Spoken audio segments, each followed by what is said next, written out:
नमस्कार दोस्तों, ocean network में आपका स्वागत है। कल नतीजे आने वाले हैं और किसी को संदेह नहीं रह गया है कि नरेंद्र मोदी ही तीसरी बार देश की कमान संभालने वाले हैं। 1 जून को अंतिम चरण के मतदान के बाद शाम को जो एग्जिट पोल आए थे और अलग-अलग मीडिया हाउसेस के अलग-अलग सर्वे एजेंसियों के 10 से 12 एग्जिट पोल और सबकी दिशा एक, सबकी बेस लाइन 360 और उसके ऊपर। यह पहली बार हो रहा है कि किसी भी एग्जिट पोल में दूसरी दिशा की तरफ किसी ने देखा ही नहीं है और ये चीजें शो करती हैं कि सब कितने कॉन्फिडेंट हैं मोदी की वापसी को लेकर के। आज जिस मुद्दे पर हम चर्चा करेंगे वो ये है कि इस पूरे चुनाव अभियान के दौरान देश के भीतर भी जो ताकतें बैठी हुई हैं और देश के बाहर भी जो मोदी को नापसंद करती हैं या मोदी को सत्ता में नहीं देखना चाहती हैं, वो कितनी डेस्परेट थी कि किसी भी तरीके से बेपटरी किया जाए इस चुनाव को, किसी भी तरीके से एक ऐसा पोर्ट्रे किया जाए नरेंद्र मोदी को, उनकी पार्टी को, कि कुछ तो लोगों का मोहभंग हो। इज़राइल की किसी कंपनी को हायर करके, उसका दुरुपयोग करके एआई के ज़रिए एक पूरा कैंपेन चलाया गया। आप देख रहे होंगे चुनाव के बीच में चाहे यूएस के फॉरेन डिपार्टमेंट के प्रवक्ता का कोई आपत्तिजनक बयान आया हो या जर्मनी से कोई आवाज़ें उठी हों अरविंद केजरीवाल को लेकर के, या ब्रिटेन की एक अदालत ने जो है वो कोविशील्ड को लेकर के कार्रवाई शुरू कर दी, सुनवाई शुरू कर दी और वहाँ से कुछ आवाज़ें सुनाई पड़ने लगी पाकिस्तान की तरफ से और कुछ दूसरी ताकतों की तरफ से भी। और ये तो आप जानते ही हैं, जॉर्ज सोरोस से लेकर के ये खालिस्तानी पन्नू सन्नू पता नहीं कौन-कौन लगे रहते हैं और क्या-क्या करना कराना चाहते हैं। लेकिन आप देखिए पंजाब में कितना पीसफुल इलेक्शन जो है वो कंडक्ट हो गया, कंप्लीट हो गया। ये सब खालिस्तानी वालिस्तानी बिलों में घुस गए क्योंकि इनको पता है कि कमान तो अभी भी मोदी और अमित शाह के हाथ में ही है, भले ही चुनाव आयोग चुनाव कंडक्ट करा रहा है। तो आज बहुत खास मेहमान मेरे साथ जुड़ रहे हैं, एक ऐसी जगह से जुड़ रहे हैं जहां की भूमिका के बारे में भी चर्चा करेंगे और आने वाले जो दिन हैं, जो मोदी 3O होने वाली है, तब चीन का क्या रुख रहने वाला है, रवैया क्या रहने वाला है। कान दबा के बैठेगा, कुछ गुस्ताखियां करेगा, क्योंकि पिछले कुछ समय से हम देख रहे हैं कि हमारी भी और उनकी भी दोनों की सेनाएं आमने सामने खड़ी हुई हैं। उन्होंने भी हथियार इकट्ठे कर रखे हैं, हमने भी कर रखे हैं और हमने सीधा सीधा मैसेज दे रखा है कि आ जाओ, देख लेते हैं। जो गलवान में किया था, जो डोकलाम में किया था, वो तुम्हारे सामने है। और 62 में हारे जरूर थे, लेकिन उसके कुछ ही साल बाद एक पटकी तो हम चीन को दे ही चुके थे उस समय। तो चलिए सीधे जुड़ जाते हैं। मेरे साथ सुमित जैन साहब जुड़ रहे हैं और उनसे चर्चा को आगे बढ़ाते हैं। सुमित जी, बहुत स्वागत है आपका। नमस्कार। सर जय श्री राम। जय श्री राम। कैसे हैं आप और वहां से भारत का माहौल कैसा दिखाई दे रहा है आपको? सर चाइना में बैठकर जय श्री राम का नारा लगा रहे हैं, इसी से आप बहुत समझ सकते हैं कि क्या माहौल है, क्या मूड है और क्या वेट है। आज की रात है भारी सर, और इसी चीज की वेट है कि कल क्या होगा, देखते हैं। और ये सिर्फ मैं ही नहीं, यहाँ की जो गवर्नमेंट है वो भी आंखें लगाकर बैठी है कि क्या होगा, क्योंकि मेहनत इन्होंने भी बहुत करी थी। उसके ऊपर चर्चा करेंगे कि क्या मेहनत करी थी। एक ट्वीट मैं पहले दर्शकों को और आपको पढ़वा देता हूं। ये प्रशांत किशोर का एक ट्वीट है। इन्होंने लिखा था कि अगली बार चुनाव और राजनीति की बात हो तो अपना कीमती वक्त खाली बैठे फर्जी पत्रकार, बड़बोले नेताओं और सोशल मीडिया के स्वयंभू विशेषज्ञों की फिजूल की बातों और विश्लेषण पर बर्बाद मत करिएगा। प्रशांत किशोर ने वैसे पहले ही कह दिया था कि मोदी जी की वापसी हो रही है और उन्होंने ताल ठोक करके कहा था, उन्होंने कहा था कि जितना जनादेश उनको 2019 में मिला था, इस बार उससे ज़्यादा सीटें भारतीय जनता पार्टी को और एनडीए को मिलने वाली हैं और वही अब एग्ज़िट पोल भी शो कर रहे हैं। ये अलग बात है कि कांग्रेस को, आम आदमी पार्टी को, अखिलेश यादव को, कुछ लोगों को अभी भी दिखाई नहीं दे रहा है। मुझे लगता है कि उनको किसी अच्छे आँखों के डॉक्टर से अपना दृष्टि वगैरह चेक करानी चाहिए, कोई अच्छा चश्मा बनवाना चाहिए, जिसमें थोड़ा साफ-साफ दिखाई दे कि हो क्या रहा है और भारत का जनमानस जो है, वो क्या सोच रहा है आजकल। तो ये जो प्रशांत किशोर ने कहा अपने ट्वीट में, इसके पीछे ज़ाहिर है, वो तमाम फर्जी पत्रकार और यूट्यूबर जो चापलूस मंडली में शामिल हैं, कांग्रेस और वामपंथी जिसको इकोसिस्टम कहा जाता है, उन्हीं की तरफ उनका इशारा है और कुछ बड़बोले नेताओं की बात की है, तो बड़बोले नेता भी उस तरफ तो बहुत ही हैं जो बहुत लंबी-लंबी फेंकते हैं। सर, पहली बात आपने बोला चश्मा चेंज करने की ज़रूरत है। इन्हें चश्मा चेंज करने की ज़रूरत नहीं है।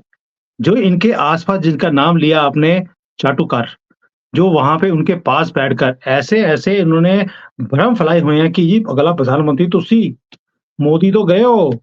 मतलब कि इस तरह की बातें बोलने वाले और वो बातें वो अपने यूट्यूब के या ऊपर या एक्स के ऊपर या फेसबुक के ऊपर हर रोज़ वीडियोज़ बना-बना कर डालते भी थे।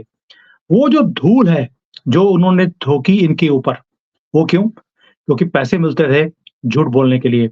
सर आप भी वीडियोज़ बनाते हैं, हमें कोई पैसे नहीं देता झूठ बोलने के लिए क्योंकि हम सच बोलते हैं, सच बोलने के पैसे नहीं मिलते, झूठ बोलने के ही पैसे मिल दिए जाते हैं। और ये कैसी-कैसी वीडियोज़ बनाते थे, आपको भी पता है। मोदी तो गया, मोदी डर गया, मोदी भाग गया, केजरीवाल ने मोदी जी को हिला दिया। मतलब कि ऐसी-ऐसी बातें जिसका ना सर है ना पैर है और राहुल गांधी को तो ऐसे दिखाते थे हर रोज़ आगे-पीछे उसके फिर-फिर कर कि जैसे कि अगला प्रधानमंत्री यही बनने वाला है। इन्होंने अपनी वीडियोज़ में राहुल गांधी को डिक्लेयर भी कर दिया था कि अगला प्रधानमंत्री वही बनने वाला है और ये बेशर्म लोग आज भी वही काम कर रहे हैं। आज भी, एक रात पहले भी ये अपनी उस लाइन से पीछे नहीं हटे हैं, अभी भी दिखता नहीं है क्योंकि देखना ही नहीं चाहते। और राहुल गांधी या ऑपोजिशन वाले भी अपनी सारी कैंपेनिंग इन्हीं लोगों की आँखों के थ्रू ही देखते हैं। अब ये लोग कौन हैं? बहुत बढ़िया क्वेश्चन है आपका। क्या ये सिर्फ भारत में बैठे हुए ही कुछ पत्रकार हैं या बाहर से भी हैं? जब पूरा इकोसिस्टम ही आपको एक ही आवाज़ सुनाई दे कि हैशटैग क्या है? Rahul is voice of the country. आप सोच सकते हैं? वॉइस ऑफ द कंट्री वो राहुल को बता रहे हैं और बार-बार बोल रहे हैं कि sir you are now on the main stage लोग आपको सुनते हैं, आप ये कीजिए और उसके बाद सभी लोग आपके पीछे लग जाएँगे। ये कौन है? ये वो पेड एक्टर्स हैं, जो बाहर की कंट्रीज़ में भी रेजीम चेंज करने में माहिर हैं। वो उनके साथ इन्होंने जोड़ दिया अपने मीडिया वालों को, उसके साथ जोड़ दिया यूट्यूबर्स को, उसके साथ जोड़ दिया सोशल मीडिया के इन्फ्लुएंसर्स को। ये सारा इकोसिस्टम जब आपको हर रोज़ बैठकर एक ही बात बोलता है, इसीलिए गफ़लत में रहे सारा टाइम कि हमारे पास एक ऐसा ट्रम्प कार्ड आपको याद होगा, राहुल गांधी की स्टेटमेंट थी, हमारे पास एक ऐसा ट्रम्प कार्ड है कि मोदी के पास उसका कोई तोड़ ही नहीं है, क्योंकि मोदी जी उसके मुँह से नहीं निकलता, मोदी निकलता है, मोदी तू तो गया। यानी कि तू तड़ाक की लैंग्वेज ये तभी आती है जब आपको लगे कि मेरे पास ऐसे कार्ड्स हैं। कार्ड कौन थे? ये लोग जिनके पास मिलियंस ऑफ फॉलोअर्स हैं और जिनकी वीडियोज़ 1-1 घंटे में मिलियंस ऑफ व्यूज़ मिलते हैं। क्योंकि जिसको खुश करने के लिए ये वीडियोज़ बनाई जाती हैं, वही लोग जो आजकल बैंगलोर के बैंकों के बाहर खड़े हैं लाइनें लगाकर कि मोदी ये अपना राहुल गांधी आ रहे हैं और अगले महीने से खटाखट 8500 रुपए हमारे खाते में मिलने शुरू हो जाएँगे। प्रशांत किशोर इन्हीं लोगों की बात बोल रहे हैं। वो सिर्फ ये कुछ पत्रकारों की बात ही नहीं है, ये पूरे इकोसिस्टम की बात है, जिसके बारे में उन्होंने बोला है कि अपना टाइम इनके ऊपर वेस्ट मत कीजिए। सर आपने ओपनिंग कमेंट में एक चीज़ बोली थी कि मुझे पूरा विश्वास था शुरू से, प्रशांत किशोर ने भी वही बोला जो हम सोच रहे थे। लेकिन आप देखिए हम सारा टाइम लोगों को जगाने में हमने टाइम बिताया है कि आप जागिए, जाकर वोट कीजिए। ये बहुत इम्पोर्टेंट इलेक्शंस है, हमारी ज़िंदगी के, हमारे देश के लिए, इसकी तरक्की के लिए। और ये लोग देखिए, ये एक ही काम करते रहे, मोदी डिक्टेटर है, मोदी तो गया, Modi is not the right person for this country. और ऐसा भ्रम क्रिएट करने की कोशिश करी ताकि लोग वोटिंग करने ही नहीं जाएँ, कि बाहर गर्मी बड़ी है, खतरा बहुत है। इनका जो सारा था, वो था नेगेटिविटी के ऊपर। Base of their campaigning was negativity. और कुछ ऐसे, मैं अब क्या जानवर का नाम यूँ लूँ, मैं कि मेरे पास मैंने वीडियो भी बनाया है, वो जानवर का नाम लेकर मैं अभी आपके शो के ऊपर नहीं करूँगा। जिन्होंने इवन कि यहाँ तक आ गए हैं कि ममता बानो को क्लीन चिट दे दिया है, संदेश खली को भी क्लीन चिट दे दिया कि ये तो बीजेपी का कैंपेनिंग एक वो था, वहाँ पे कुछ हुआ ही नहीं है। ये हालत है इन लोगों की। और ये सारा ये एक इंसिडेंट बता रहा हूँ, पूरे कैंपेनिंग में इन्होंने यही काम किया है, भ्रम फैलाना और राहुल गांधी को यूट्यूब के ऊपर प्रधानमंत्री बनाना। मैं ओंकार जी आखिर में एक चीज़ और बताता हूँ आपको, कुछ लोग हैं, मेरे दोस्त भी रहे हैं, 1 साल से मैं उनके साथ जुड़ा हुआ हूँ, मैंने सारा टाइम उनको मोदी, मोदी करते देखा है क्योंकि व्यूज़ मिलते थे। जैसे ही इलेक्शंस का टाइम आया, अनाउंसमेंट हुई, उसके बाद पता नहीं पैसे मिल गए या दिल चेंज हो गया, सोल चेंज हो गई, आई डोंट नो। उन्होंने मोदी जी के खिलाफ बोलना शुरू कर दिया कि मोदी तो गया। राहुल गांधी ने इस देश के लिए बहुत काम किया है। और भारत तोड़ो यात्रा में उन्होंने भारत को बहुत अच्छी तरह से पहचान लिया। वो अब वर्ल्ड लीडर के तौर पर उभर कर आए हैं। एंड आई वाज़ शॉक्ड कि ओवरनाइट इनकी स्टेटमेंट्स ऐसे चेंज कैसे हो सकती हैं। इसीलिए जो प्रशांत किशोर बोल रहे हैं कि अपना टाइम मत वेस्ट कीजिए, I really stand with them, क्योंकि मैंने लोगों को अपने रंग बदलते देखा है इस इलेक्शन में। बिल्कुल सही कह रहे हैं। जो प्रोपेगेंडा वहाँ से संचालित होता है, गाइड किया जाता है कि इस एजेंडे को आगे बढ़ाओ, उसी पर ये लोग नृत्य करना शुरू कर देते हैं। कल से एक और प्रोपेगेंडा इन्होंने शुरू किया। जयराम रमेश ने एक ट्वीट किया और इस ट्वीट में कहा कि निवर्तमान गृह मंत्री, निवर्तमान प्रधानमंत्री बोलते हैं नरेंद्र मोदी को बेशर्मी के साथ। अभी पद पर हैं वो और शपथ भी वही लेने वाले हैं, लेकिन इनके फ्रस्ट्रेशन का स्तर देखिए। इन्होंने लिखा, निवर्तमान गृह मंत्री आज सुबह से जिला कलेक्टर्स से फोन पर बात कर रहे हैं। अब तक 150 अफसरों से बात हो चुकी है। अफसरों को इस तरह से खुल्लम खुल्ला धमकाने की कोशिश निहायत ही शर्मनाक और अस्वीकार्य है। याद रखिए कि लोकतंत्र जनादेश से चलता है, धमकियों से नहीं। 4 जून को जनादेश के अनुसार श्री नरेंद्र मोदी, श्री अमित शाह और भाजपा सत्ता से बाहर होंगे और इंडिया जनबंधन विजयी होगा। अफसरों को किसी प्रकार के दबाव में नहीं आना चाहिए, वह संविधान की रक्षा करनी चाहिए। वे निगरानी में हैं। किसकी निगरानी में हैं? क्या ये अफसरों को धमकाने की कोशिश कर रहे हैं कि हमारी निगरानी में हैं आप लोग, कोई गड़बड़ नहीं करिएगा? आज मुख्य चुनाव आयुक्त ने सुमित जी इसका जवाब दिया है और बहुत रोचक अंदाज में दिया है, वो भी सुन लेते हैं। ना 1 करोड़ वोटर बनाते, तो ईवी कभी कभी वोटर लिस्ट खराब है, कभी ईवीएम खराब है, कभी ये खराब है, कभी काउंटिंग में एआरओ की टेबल पे आदमी नहीं है, 150 डीएम से बात कर ली। What is this happening in the country? ये फेक नैरेटिव है जो चल रहा है। हम इसको समझने में पूरी तरीके से फेल किए, ये हम एडमिट करते हैं। ये जो नैरेटिव बनाने की कोशिश की जाती है, मतलब अब चुनाव नतीजे आने वाले हैं भाई, कल सबके सामने होंगे और तुम्हारे मुंह पे कालिख पुतने वाली है। ये अलग बात है कि तुम फिर ईवीएम ईवीएम रोना शुरू कर दोगे, जबकि सुप्रीम कोर्ट ने अल्टीमेटली कह दिया कि ईवीएम से छेड़छाड़ हो ही नहीं सकती है। फिर भी आज दिग्विजय सिंह बड़ी बेशर्मी के साथ बाइट दे रहे थे। वो कह रहे थे कि अगर बीजेपी की 300 से ऊपर सीटें आती हैं, इसका मतलब ये है कि वो ईवीएम की वजह से आ रही हैं, पब्लिक की वजह से नहीं आ रही। और हमारी अगर 295 आ रही हैं तो वो ईवीएम की वजह से आ रही है। सुमित जी ये समझाइए, जब हिमाचल में इसी ईवीएम से सरकार चुनी जाती है तो ईवीएम ठीक, तेलंगाना में चुनी जाती है ईवीएम ठीक, कर्नाटक में चुनी जाती है ईवीएम ठीक, ममता बनर्जी पश्चिम बंगाल में बनती हैं इसी ईवीएम से तो वो ठीक है।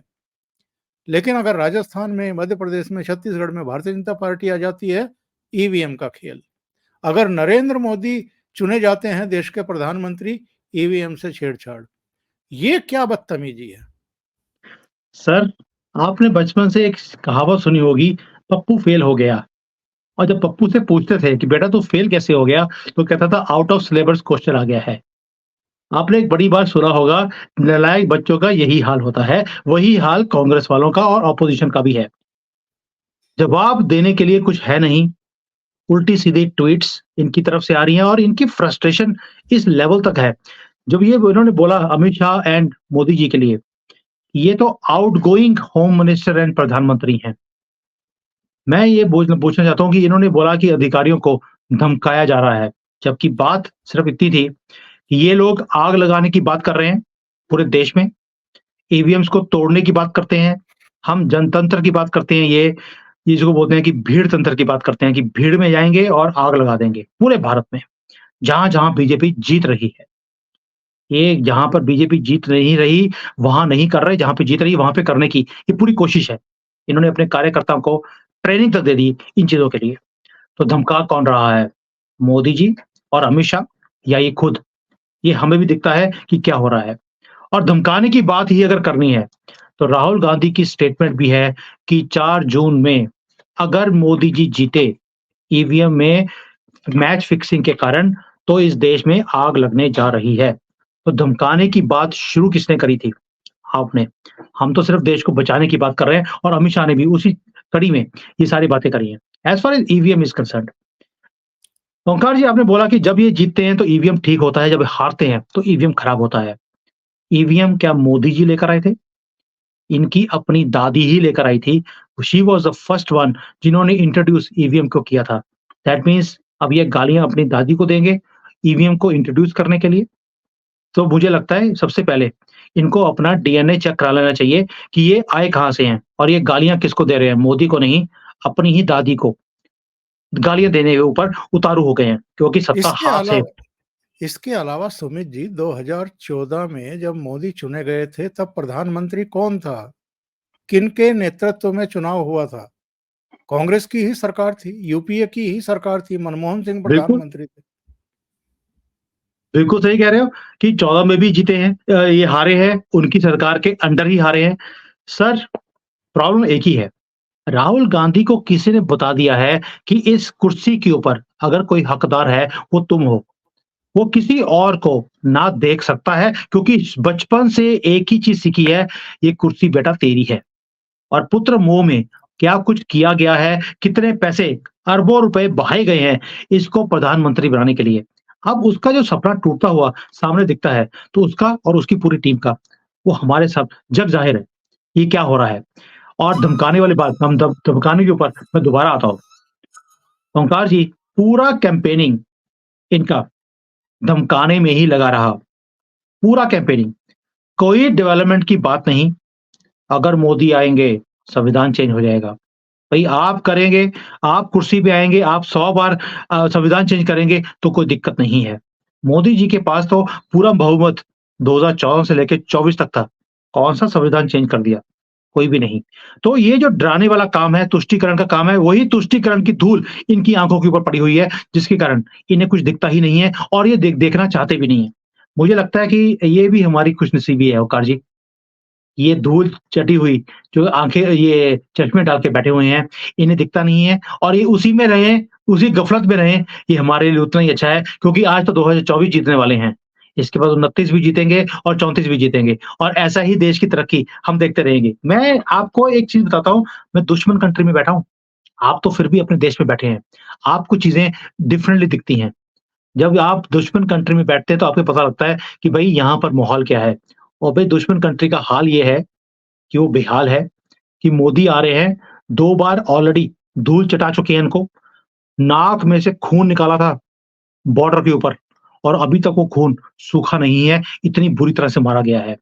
पाकिस्तान का ये हाल है कि उन्होंने घबराकर ये बोल दिया कि पीओके तो फॉरेन कंट्री, फॉरेन लैंड है।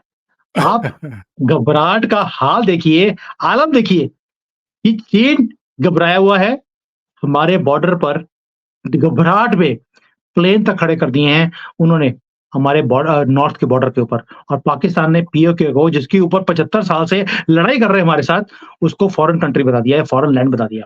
इसको बोलते हैं दबदबा, इसको बोलते हैं घबराहट। और ये घबराहट सिर्फ हमारी ऑपोजिशन के अंदर नहीं है, ये लिब्रांडो के अंदर नहीं है, ये फर्जी यूट्यूबर्स जो धक्के मारकर अपने चैनलों से बाहर निकाले गए थे, आज ये ऐसे भ्रम फैलाने वाली वीडियोज़ बनाते हैं।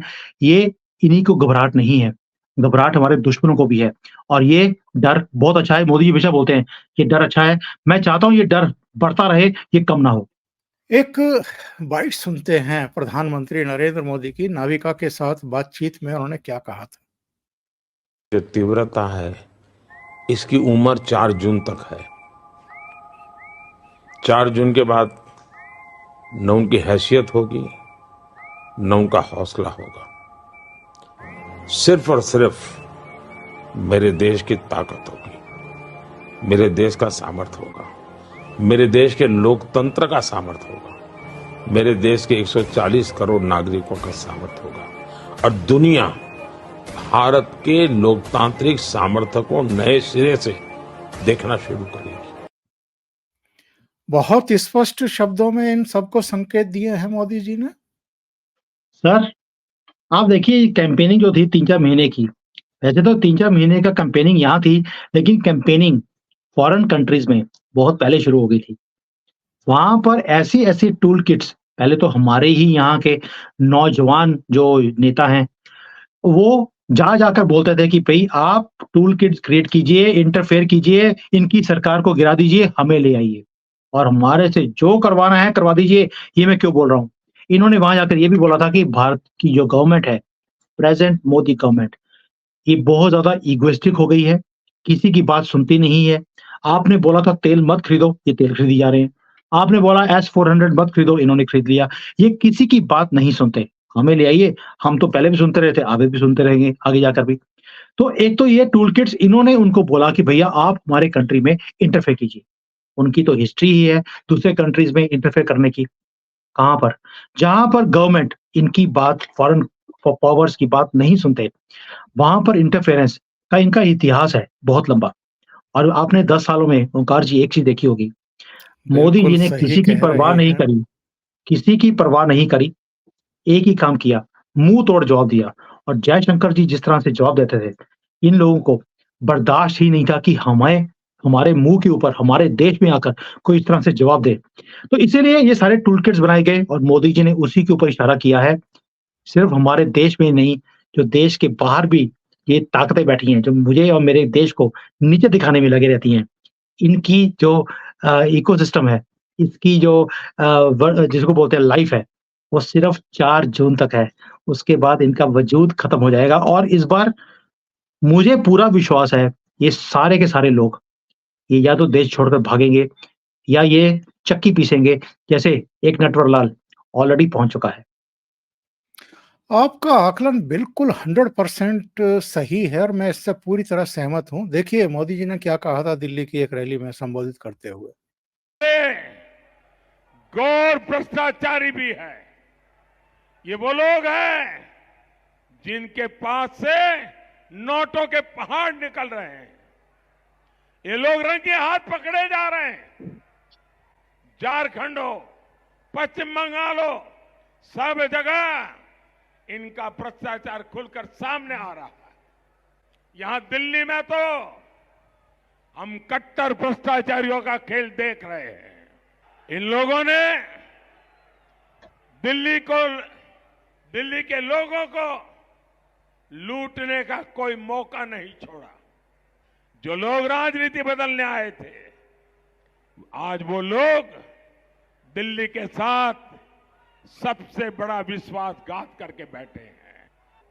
ये इंडी वाले गरीब और मध्यम वर्ग की संपत्ति का एक्सरे करना चाहते हैं। इसलिए मैं भी दिल्ली से पूरे देश को एक गारंटी दे रहा हूं, मोदी पिछले 10 साल मैंने जो किया है उससे भी ज्यादा ताकत से, 10 साल में जो किया है उससे ज्यादा, और मैं छिपाता नहीं हूं, इन भ्रष्टाचारियों की संपत्ति का एक्सरे अब मोदी करेगा। शराब घोटाले की कमाई हो या फिर नेशनल हेराल्ड घोटाला हो, भ्रष्टाचारियों से पाई पाई वसूली जाएगी। जिसने लूटा है उसे लौटाना ही पड़ेगा। और ये जो लुटेरे हैं ना, उनका जिंदगी जेल में जाना तय है दोस्तों। यानी मोदी जी तो साफ साफ इशारा कर चुके हैं कि नेशनल हेराल्ड वाले को भी वहीं जाना पड़ेगा जहां शराब घोटाले वाला पहुंच चुका है। यस सर, और ये जाना भी चाहिए। और मोदी जी की खासियत है, जिससे लूटा है उसको वापस भी करना पड़ेगा। यानी कि जिससे रिश्वत खाई है उसको पाई पाई वापस भी करते हैं, जिसका घर लूटा है, जमीन लूटी है, उसकी जमीन वापस की जाती है। और ये चीज हमने होते हुए देखी है। ये कोई चुनावी सिर्फ एक स्टेटमेंट नहीं है, मोदी जी ने जो बोला वो कर दिखाया। और मुझे पूरा विश्वास है इस चीज के ऊपर कि मोदी जी इस बार इन सारे चोर चक्कों को, ये सब इकट्ठे हो गए, एक दूसरे की जेब में हाथ डालकर इन्हें एक एक करके चुन चुन कर इनके अंदर किया जाएगा। क्योंकि मोदी जी की एक स्टेटमेंट और भी थी, उसको मैं रिलेट करता हूँ कि मुझे अगर 1 लाख और आदमी भी CBI, ED, income tax department में जोड़ने पड़े, मैं जोड़ूंगा और इनको सारे भ्रष्टाचारियों को पैसे निकाल कर मैं लोगों के बांटने वाला हूं। दैट मीन्स मोदी जी का रुख बिल्कुल क्लियर है। अब और मैं सहन नहीं कर सकता, बहुत सॉफ्टनेस दिखा दी। और ये इस बार पहली बार तो सिर्फ जेल के या कोर्ट के चक्कर बार लगाए हैं, इस बार जेल के अंदर होंगे या परमानेंटली होंगे। इन्हें बचाने वाला नहीं मिलेगा। और मोदी जी का ये रुद्र रूप मैंने भी कभी नहीं देखा है, पहली बार मैं देख रहा हूं ऐसे बोलते हुए मोदी जी को। दैट मीन्स पूरे गुस्से में है और एक एक का हिसाब अब लिया जाएगा, इस बार छोड़ने वाले नहीं है। इनकी उल्टी गिनती शुरू हो चुकी है, बस इंतजार कल सुबह का है। कल दोपहर तक तय हो जाएगा कि मोदी जी ही तीसरी बार देश की कमान संभालने वाले हैं। सुमित जैन साहब, आपने इतना समय निकाला ओसीएन नेटवर्क के लिए, बहुत बहुत धन्यवाद आपका। Sir, it's always a pleasure talking to you. Thank you so much. Thank you so much.